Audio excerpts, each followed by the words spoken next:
이 욥기 31장은 욥의 마지막 독백으로 욥의 순전함과 의로움을 잘 나타내 보여주고 있습니다. 지난주일 이 시간에는 31장 전반부를 통해서 욥의 순전함과 의로움을 우리가 세 가지 면에서 함께 보았었습니다. 그 세 가지 면이 무엇이었습니까? 먼저는 성적인 면이었습니다. 욥은 성적인 면에서 순전하고 의로웠습니다. 자기의 눈과 언약을 했다고 했습니다. 그래서 욥은 자기의 눈을 잘 지키면서 살았던 것입니다. 다음으로 두 번째는 물질적인 면이었습니다. 욥은 물질적인 면에서도 순전하고 의로웠습니다. 불의로 치부한 일이 없었고 물질적인 면에서 욥은 항상 정직하였던 것입니다. 마지막 세 번째는 인격적인 면이었습니다. 그래서 첫 번째는 성적인 면, 두 번째는 물질적인 면, 세 번째는 인격적인 면. 욥은 인격적인 면에 있어서도 순전하고 의로웠습니다. 이것은 가난한 자들, 사회적 약자들을 대할 때 모든 주권의 하나님을 의식해서 하나님 앞에서 두려운 마음으로 약자들을 겸손히 대하고 그들에게 사랑과 긍휼을 베풀어 주었던 것입니다. 오늘 이어지는 31장 후반부에도 욥의 순전함과 의로움이 잘 나타나 있습니다. 특별히 이 시간 본문에는 하나님만을 전적으로 믿고 의지했던 욥의 순전한 믿음이 특별히 부각되어 나타나고 있습니다. 하나님만을 전적으로 믿고 의지하는 믿음. 이 후반부에 이것이 부각되어 있다. 이 외에도 또 다른 내용들이 있기는 있는데요. 이 외의 다른 내용들은 우리 전반부에서 다루었던 세 가지 면, 이 범주 안에 다 포함시킬 수가 있습니다. 자, 본문 24절 우리 같이 한번 읽어보겠습니다. 만일 내가 내 소망을 금에다 두고 순금에게 너는 내 의뢰하는 바라 하였다면, 잘 아시는 것처럼 욥은 고난받기 전에 어마어마한 부자였습니다. 욥기 1장에 그 재산 내역이 나와 있는데요. 동방에서 제일 가는 부자였다. 뭐 그 누구도 견줄 수 없는 정말 어마어마한 거부였습니다. 그런데 욥은 그랬던 그 시절 자기의 풍부한 재물에 소망을 둔다든지 자기의 그 많은 재물을 의지하지 않았다고 여기 24절에 말하고 있는 것입니다. 그뿐 아니라 25절을 보면 만일 재물의 풍부함과 손으로 얻은 것이 많음으로 기뻐하였다면, 이렇게 말합니다. 재물의 풍부함으로 인하여서, 손으로 얻은 것이 많음으로 인하여서 그것을 자신의 기쁨으로 삼지는 않았다는 것입니다. 열심히 땀을 흘리고 땀 흘린 열매를 거두게 될 때 기쁨이 있습니다. 그것은 너무나 당연한 것이고 자연스러운 감정입니다. 여기 25절의 말씀은 그런 기쁨과 감사를 말하는 것이 아니라 재물이 풍부한 것, 그것을 자신의 기쁨으로, 인생의 낙으로 삼지는 않았다는 의미입니다. 말하자면 내가 이 맛에 산다, 내가 이 낙으로 산다. 욥은 자신의 그 어마어마한 재물을 바라볼 때 그런 마음을 조금이라도 갖고 있지 않았다는 것입니다. 그런데 이것이 결코 쉬운 일이 아니지요. 재물이 많다고 하면 그 많은 재물을 의지하기가 쉬운 것입니다. 또 재물이 많다고 하면 재물을 의지할 뿐 아니라 재물을 자랑하기가 쉽습니다.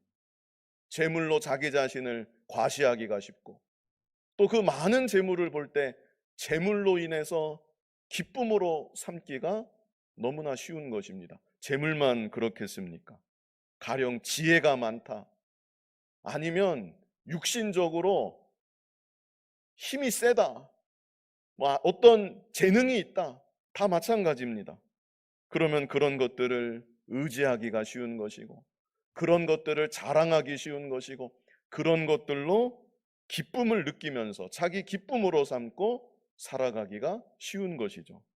그러나 욥은 정말 어마어마한 그 누구하고도 견줄 수가 없는 그 엄청난 재물을 한때 가지고 있었지만 그 재물을 의지하지도 않았고 재물을 가지고 자기의 기쁨으로 삼지도 않았고 자랑으로 삼지도 않았다는 것입니다. 이것은 욥이 제가 서론에서 말씀드렸던 것처럼 하나님만을 전적으로 믿고 의지하는 믿음이었다는 것을 알게 하여 주는 것입니다. 하나님만을 전적으로 믿고 의지하는 믿음. 좀 다르게 표현하면 하나님으로 보배 삼는 믿음, 하나님으로 기쁨 삼는 믿음, 이렇게 말할 수도 있겠습니다. 오늘날 저와 여러분에게도 이와 같은 믿음이 있었으면 좋겠습니다. 하나님 한 분만을 전적으로 믿고 의지하는 믿음, 하나님을 나의 자랑으로 삼고 하나님을 나의 보배로 삼고 하나님을 나의 기쁨으로 삼고 그렇게 살아가는 믿음. 그래서 없어질 세상 것으로 인하여서 그렇게 많이 기뻐하지도 않고 또 반대로 그렇게 많이 낙심하지도 않고 좀 영적으로 이 여유가 있는 믿음 있는 삶을 살아가는 우리들이 다 되었으면 좋겠습니다. 자, 이어서 26절로 27절 우리 같이 한번 읽어보겠습니다. 만일 해가 빛남과 달이 밝게 뜬 것을 보고 내 마음이 슬며시 유혹되어 내 손에 입맞추었다면, 이건 무슨 뜻일까요? 이것은 미신적인 행동을 말하는 것입니다. 미신적인 행동. 욥이 살던 이 당시 이 고대 근동 지역에서는 태양이나 달, 그 높게 떠서 빛나고 있는 태양이나 달을 참 귀하게 생각하고 숭상하는 일들이, 인격적으로 그 태양이나 달을 대하는 일들이 너무나도 흔한 지극히 일상적인 모습이었습니다. 그러나 욥은 그런 분위기에 조금도 영향받지 않았다는 것을 여기 말하고 있는 것입니다. 조금만 생각해 보면 이것이 얼마나 귀한 일인지 알 수 있습니다. 야곱의 삼촌 라반의 경우 참 하나님을 알고 있었습니다. 그러나 그럼에도 불구하고 그의 가정에 드라빔이라는 우상이 있었습니다. 우리가 이스라엘의 이 지나간 그 역사를 다 보면 이스라엘 백성들이 분명히 하나님을 알고 하나님을 믿고 날마다 하나님께 제사를 드렸지만 이방 우상의 영향을 정말 너무나도 많이 받았다는 것을 우리가 기억을 합니다. 오늘날도 그렇습니다. 우리 교회 성도님들은 그렇지 않은 줄로 제가 알지만 그 통계에 의하면 그렇습니다. 통계에 의하면 기독교인들 중 상당수가 점을 치고 있다. 이 통계에 나오고 있습니다. 교회 다니는 사람들 중에 많은 수가 점도 치러 다닌다. 그게 통계에 있습니다. 제가 정확한 수치는 지금 기억나지 않은데 상당히 충격적인 수치가 점을 치고 있다. 그 LA의 점집을 운영하는 점집 사장이라고 해야 되나요? 그 사람이 인터뷰한 기사를 제가 읽은 적이 있는데 그 사람 말에 따르면 그렇습니다. 우리 집에 점치러 오는 사람 99%가 교회 다니는 사람이다. 99%가 예수 믿는다는 사람들이다. 그 점집 사장이 그 인터뷰 기사에 인터뷰하면서 그렇게 말한 내용도 있었습니다. 점괘가 안 좋게 나오면 큰일 났다. 더 기도해야 되겠다. 그러면서 기도한다는 겁니다. 이렇게 세상의 미신에 그 정신세계가 잠식되어 있는, 영향받고 있는 많은 기독교인들이 있다는 것입니다. 그런데 욥은 그 시절 거의 대부분의 사람들이 우상을 섬기고 하늘의 태양과 달을 바라보면서 인사를 하고, 이게 바로 인사하고 경의를 표하는 모습입니다. 그럴 때 그런 혼합 종교의 문화 속에 조금도 영향을 받지 않았던 것입니다. 이것은 앞에서도 보았지만 욥이 하나님 한 분만을 전적으로 믿고 의지하는 믿음이었다는 것을 말해주고 있는 것입니다. 오직 하나님 신앙. 그래서 이방 우상 미신 잡신 일절 마음에 두지 않는 하나님을 향한 순전한 마음과 온전한 신앙을 욥이 가지고 있었던 것입니다. 오늘날 우리들에게도 유일하신 한 분 하나님을 향한 흔들리지 않는 확고한 믿음이 있어야 되겠습니다. 제가 여러 번 강조했지만 세상의 미신 잡신 예수 믿는 우리들은 철저히 버려야 됩니다. 이제 대입 수능 시험이 얼마 남지 않았는데 이 시험 보기 전에 그래도 찹쌀떡을 먹어야 시험을 왠지 잘 볼 것 같다. 찹쌀떡을 좀 먹어야 원하는 대학에 합격할 것 같다. 그 미역국은 미끄러운데 그거 먹으면 왠지 미끄러지고 안 좋을 것 같다.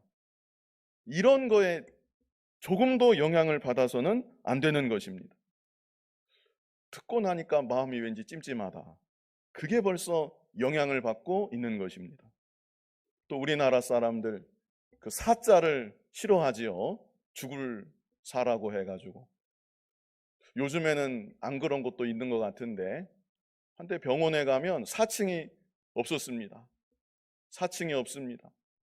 그 안 믿는 사람들이야 그런 일로 인해서 마음이 언짢기도 하고 기분이 좀 나쁠 수가 있겠지만 유일하신 참 하나님을 믿고 섬기는 우리들은 그런 것에 조금도 영향받아서는 안 되는 것입니다. 자, 28절을 보면요. 우리 28절 같이 한번 읽어보겠습니다.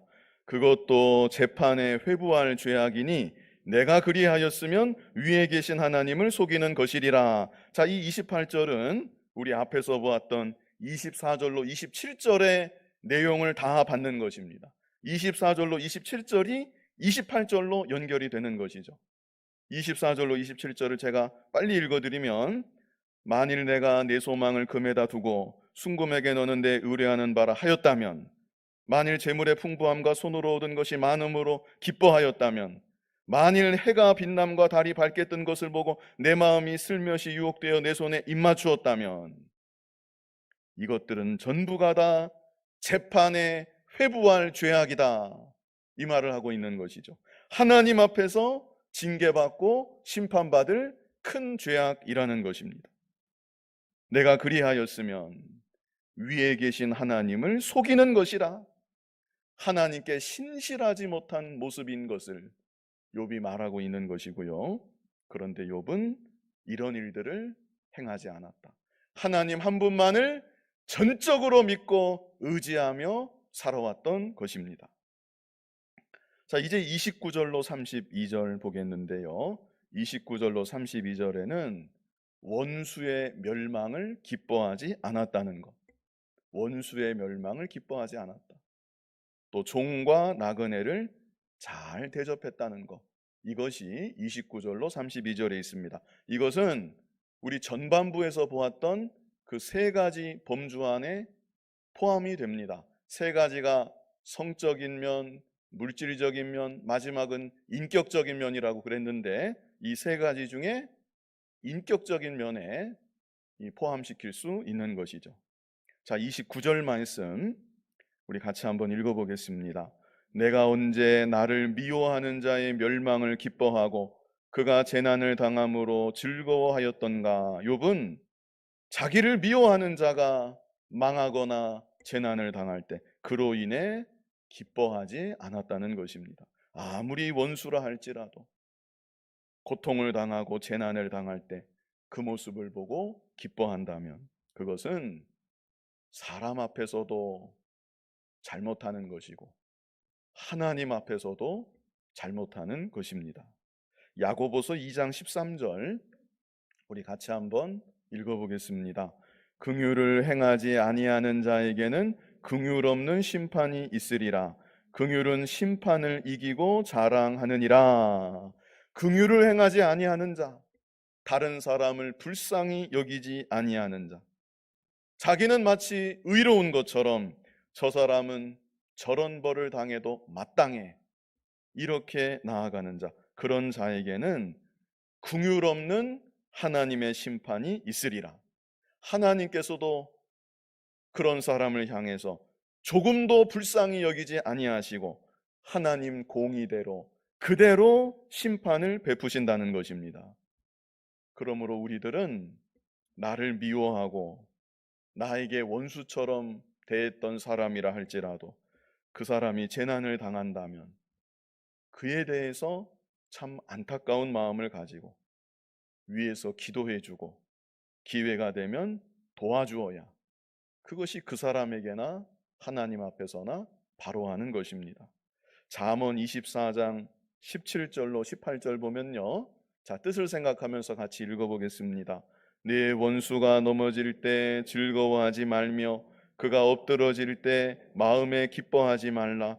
여호와께서 이것을 18절도 같이 읽겠습니다.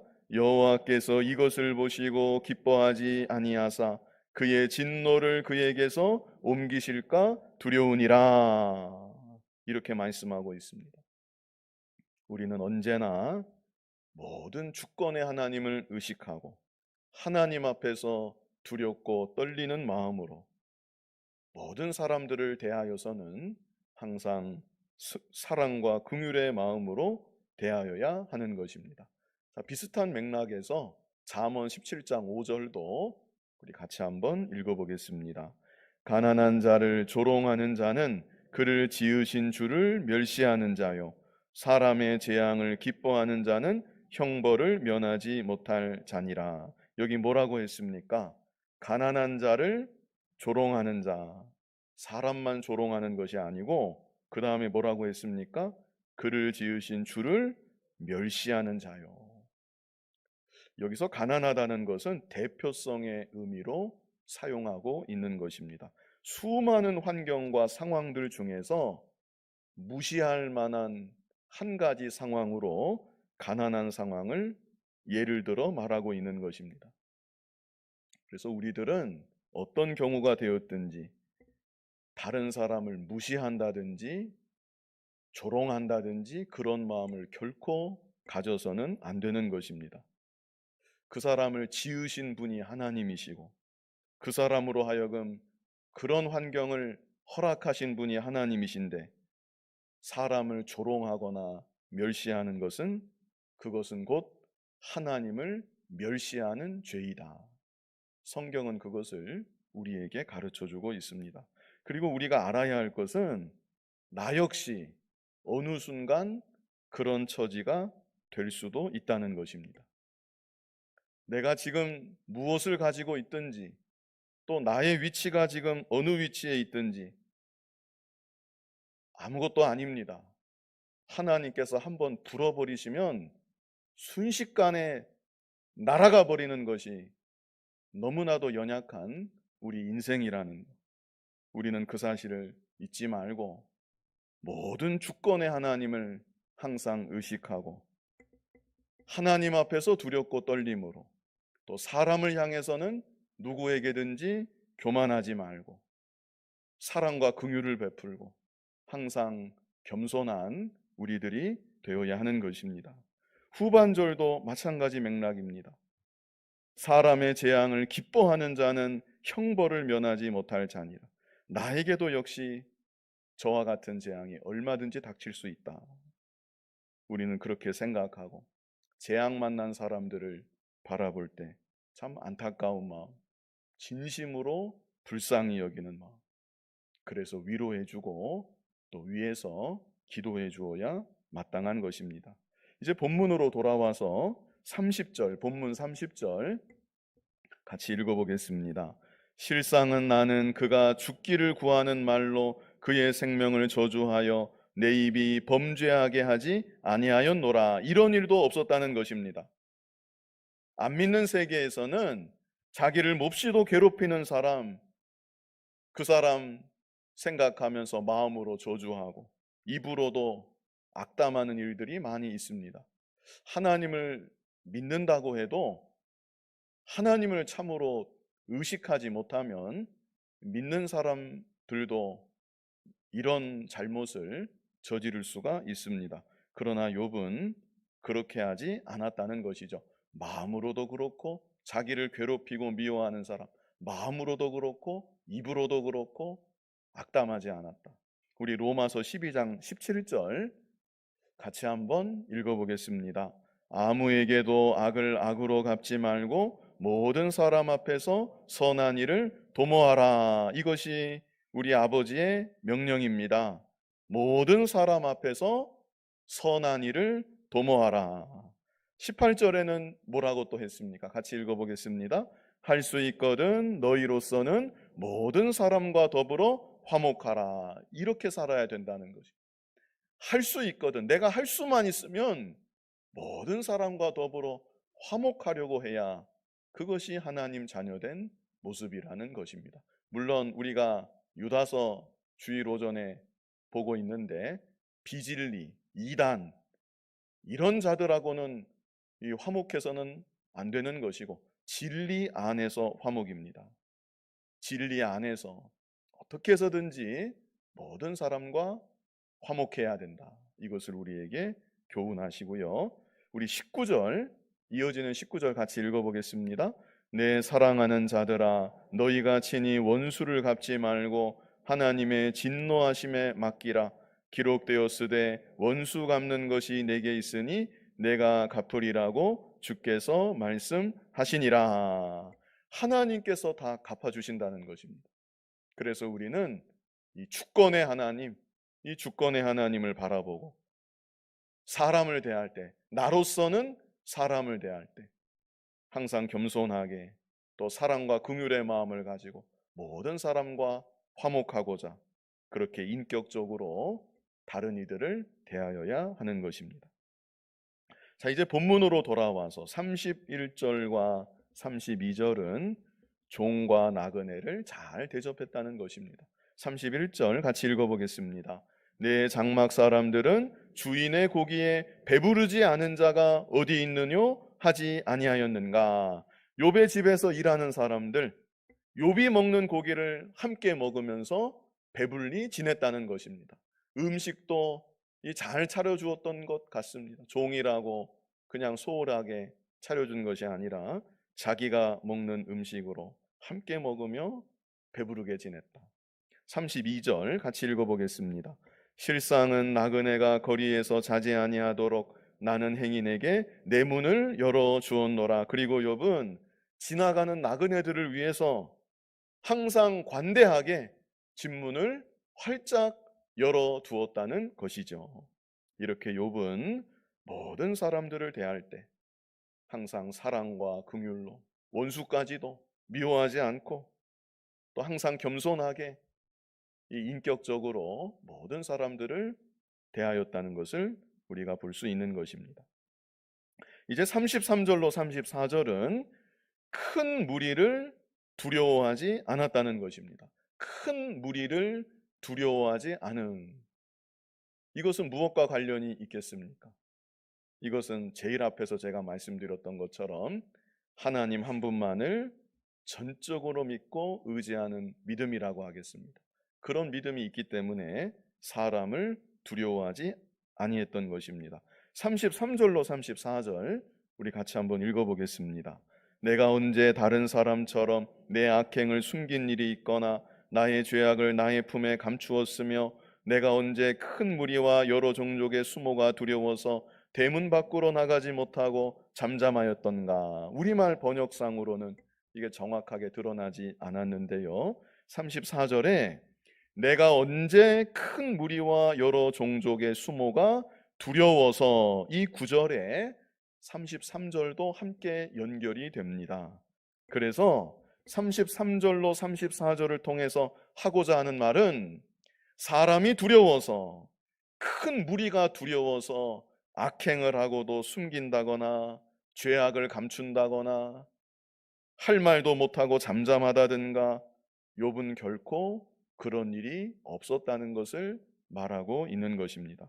자기가 잘못한 일이 있으면 한 사람 앞이든 10사람 앞이든 수많은 무리 앞이든 떳떳하게 자기의 잘못을 인정하고 밝히고, 꼭 해야 할 말이 있다면 양심 써서 마땅히 해야만 되는 바른 말을 하고, 그래서 욥은 사람 눈치 보고 사람 의식하고 사람 많다고 두려워하고 그런 사람이 아니었다는 것입니다.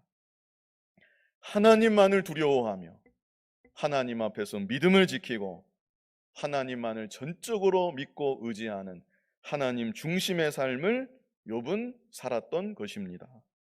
우리 새벽마다 요즘에 시편을 계속 보고 있는데 최근에 보았던 그 구절 가운데 시편 56편 11절, 자, 우리 같이 한번 읽어보겠습니다. 내가 하나님을 의지하였은즉 두려워하지 아니하리니 사람이 내게 어찌하리까. 내가 하나님을 의지하였은즉, 그 다음에는 뭐예요? 두려워하지 아니하리니. 하나님을 정말 의지하면 두려워할 것이 없는 것입니다. 자, 이제 35절로 40절 남았는데요. 35절로 40절은 이제까지 자신의 고백을 정리하면서 욥이 항변하는 내용이 기록되어 있습니다. 우리가 보아왔던 대로 욥의 세 친구들은 욥을 정죄했고 또 욥을 너무나 가혹하게 몰아세웠습니다. 그러나 욥은 자신의 지나온 삶을 돌아보면서 자신이 어떤 중심으로 이제까지 살아왔는지 고백했던 것이고, 이제 마지막으로 이런 나를 향해서 아니라고 말할 자가 누구이냐, 이렇게 말하고 있는 것입니다. 35절 같이 한번 읽어보겠습니다. 누구든지 나의 변명을 들어다오. 나의 서명이 여기 있으니 전능자가 내게 대답하시기를 바라노라. 나를 고발하는 자가 있다면 그에게 고소장을 쓰게 하라. 누구든지 나의 변명을 들어다오. 혼잣말로 독백을 한 끝에 누구든지 내 말을 좀 들어봐라. 또 여기 서명이 여기 있다고 말하고 있습니다. 서명이 무엇입니까? 문서에 날이 나는 게 서명이죠. 근데 말하고 나서 서명이 여기 있다, 이렇게 욥이 하는 것은 지금까지 한 말을 다시 한번 확인하고 스스로 보증한다는 의미로 우리가 이해할 수 있겠습니다. 전능자가 내게 대답하시기를 바라노라. 하나님 앞에서 양심의 가책이 없다는 것을 우리가 알 수 있고요. 또 하나님께서 판결해 주시기를 욥이 바라고 있는 것입니다. 하나님은 이제까지 계속 침묵하고 계셨습니다. 욥의 세 친구들이 욥을 향해 정죄하고 온갖 저주의 말을 내뱉었지만 하나님은 거기에 대해서 아무 말씀도 하지 아니하시고 개입조차 하지 아니하셨습니다. 이에 욥이 하나님께서 응답하사 내 말이 맞는지 틀린지 하나님께서 판결해 주시면 좋겠다, 이런 자기의 마음을 표현하고 있는 것입니다. 나를 고발하는 자가 있다면 그에게 고소장을 쓰게 하라. 욥의 고백에 대해서 반대하는 자가 있다면 아예 정식으로 고소장을 써라, 이렇게 지금 말하고 있습니다. 36절 같이 읽어보겠습니다. 내가 그것을 어깨에 매기도 하고 왕관처럼 머리에 쓰기도 하리라. 내가 그것을 그랬는데 그것이 무엇입니까? 고소장입니다. 고소장을 어깨에 매기도 하고 왕관처럼 머리에 쓰기도 하리라. 어깨에 매고 왕관처럼 쓰기도 하는 것은 상급받았을 때 하는 행동입니다. 그래서 이것은 상징적인 표현으로 그만큼 욥이 떳떳하다, 양심이 떳떳하다, 이것을 자신 있게 말하는 것으로 우리가 이해할 수 있겠습니다. 37절도요. 우리 같이 한번 읽어보겠습니다. 내 걸음의 수요를 그에게 알리고 왕족처럼 그를 가까이 하였으리라. 자신에 대해서 정식으로 고소장 쓰는 사람이 있다면 그로 인해서 내가 어떻게 살아왔는지 낱낱이 밝혀서 오히려 잘 알게 해주고, 고소장 쓴 그 사람 왕족처럼 피하는 게 아니라, 부끄러운 게 없으니까, 양심이 떳떳하니까 그런 사람 피하는 것이 아니라 왕족처럼 내가 가까이 하겠다. 그래서 욥은 자신을 향해 고소할 때, 그래서 자신의 행적을 면밀하게 밝히고 조사하게 된다면 오히려 자신의 결백함이 더 드러나게 될 것을 확신하고 있는 것이죠. 38절 같이 읽어보겠습니다. 만일 내 밭이 나를 향하여 부르짖고 바디랑이 함께 울었다면 토지와 관련해서 불의한 일이 없었다는 것이죠. 39절 같이 읽어보겠습니다. 만일 내가 값을 내지 않고 그 소출을 먹고 그 소유주가 생명을 잃게 하였다면, 이런 불의함도 없었다는 것입니다. 만약에 이런 일이 있었다면 40절 같이 읽겠습니다. 밀 대신에 가시나무가 나고 보리 대신에 독보리가 나는 것이 마땅하니라 하고 욥의 말이 그치니라. 그래서 욥은 지나온 자신의 날들이 하나님 앞에서나 사람 앞에서나 양심을 써서 그 나름대로는 참 바르게 살아왔던 그런 인생의 모습이었음을 고백하고 있는 것입니다. 욥의 순전함과 의로움, 이런 제목으로 우리 2시간에 걸쳐서 31장을 보았는데요. 저와 여러분도 하나님 앞에서나 사람 앞에서나 양심의 거리낌이 없도록 참 떳떳하게 살아가는 삶이 다 되었으면 좋겠습니다. 특별히 오늘 추가로 본 것이 욥이 하나님만을 전적으로 믿고 의지하며 살았다는 것입니다. 하나님만을 전적으로 믿고 의지했기에 풍부한 재물을 의지하지도 않았고, 재물을 자랑으로 삼지도 않았고, 재물을 기쁨으로 삼지도 않았고, 하나님만을 전적으로 믿고 의지했기에 그 당시 우상 섬기는 풍조에 조금의 영향도 욥은 받지 아니했고, 또 많은 무리들, 그 무리들을 의식하지도 않고 두려워하지도 않았다고 하였습니다. 저와 여러분도 하나님만을 전적으로 믿고 의지하는 믿음으로 더욱 담대히 이 세상을 살아가는 귀한 은혜를 누리기를 간절히 바랍니다. 거룩하신 아버지 하나님, 욥은 지나온 날들을 돌아볼 때 자기 나름대로는 최선을 다해서 양심 써서 믿음으로 살아왔음을 이렇게 고백하였습니다. 아버지 하나님, 우리들도 우리의 삶을 돌아볼 때 참 양심에 떳떳할 수 있도록 좀 더 바르게 하나님 앞에서나 사람 앞에서나 믿음으로 살아가는 우리의 남은 일생이 되게 하여 주시옵소서. 무엇보다 욥은 하나님 한 분만을 전적으로 믿고 의지하는 그 믿음으로 살았기에 재물이 풍부할 때에도 그 재물을 의지하지도 않았고, 자랑으로 삼지도 않았고, 기쁨으로 삼지도 않았으며, 이방 우상의 이 풍조가 만연한 가운데도 그 마음이 조금의 영향도 받지 아니하였고, 많은 무리의 사람들도 두려워하지 않았다고 하였습니다. 아버지 하나님, 우리들도 우리 아버지 하나님을 전적으로 믿고 의지하는 믿음으로 이 세상을 더욱 담대하게 살아갈 수 있도록 은총을 더하여 주시옵소서. 예수님 이름으로 기도하옵나이다. 아멘.